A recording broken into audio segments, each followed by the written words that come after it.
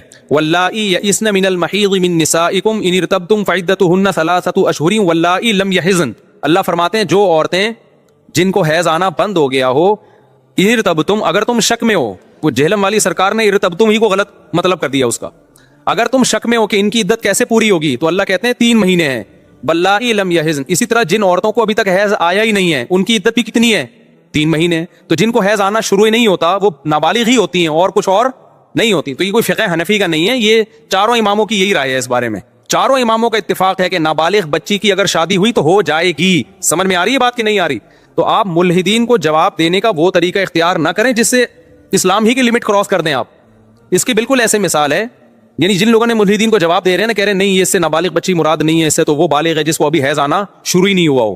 ایسا نہیں ہے, اس سے وہ بچی مراد ہے جس کو ابھی حیض آنا شروع نہیں ہو. باقی اس اعتراض کا جواب کیا وہ میں بھی دیتا ہوں, بہت آسان جواب ہے اس کا, اتنی زیادہ راکٹ سائنس نہیں ہے اس کے جواب میں, وہ جواب میں بھی دیتا ہوں آپ کو. یہ بالکل ایسا ہی ہے جیسے جب غیر مسلموں نے اسلام پہ اعتراض کیا نا, 4 بیویاں اسلام میں اجازت ہے, تو بعض اسکالر نے, غامدی صاحب نے کیا کیا, ایکچولی کر کے اس 4 بیویوں کا ہی بیڑا غرق کر دیا.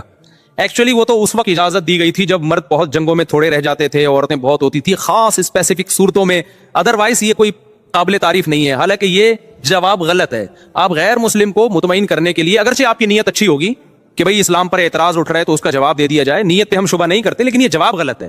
4 شادیاں پوری امت کا اجماع ہے کہ جنگوں میں مرد کم ہو یا زیادہ ہو, اس سے کوئی فرق بولو نہیں پڑتا, اجازت ہے ہمیشہ سے, آج اجماع امت ہے یہ. تو اس میں غیر مسلموں کو آپ مطمئن کرنے کے لیے ایسا جواب دینا شروع کر دیں کہ اسلام ہی کو چینج کر دیں, یہ طریقہ ٹھیک نہیں ہے. وہ کبھی بھی مطمئن نہیں ہوں گے. اگر آپ نے ہر چیز کو اپنی عقل سے ہی فیصلہ کرنا ہے تو پھر یونائٹڈ نیشن کو آپ اپنا خدا بنائیں, آپ اس سے پوچھیں, وہاں بڑے بڑے ماہرین بیٹھے ہوتے ہیں, عقل سے فیصلہ کر رہے ہوتے ہیں کیا بہتر ہے کیا بہتر نہیں ہے. جب وحی کی تعلیمات سامنے آتی ہیں تو کچھ چیزیں تو ایسی ہوں گی جو آپ کی عقل کے مطابق ہوں گی, کچھ چیزیں ایسی ہوں گی جو آپ کی عقل کو سمجھ میں نہیں آ رہی ہوں گی. وہاں آپ کو اللہ کے سامنے ہتھیار ڈالنے پڑیں گے. اگر سب کچھ عقل سے ہی پوچھنا ہے تو اللہ رسول کی آپ کو پھر ضرورت کیا ہے؟ میں سمجھا پا رہا ہوں اپنی بات؟ پھر تو ہومو سیکسولیٹی کو بھی عقل سے آپ کیسے غلط ثابت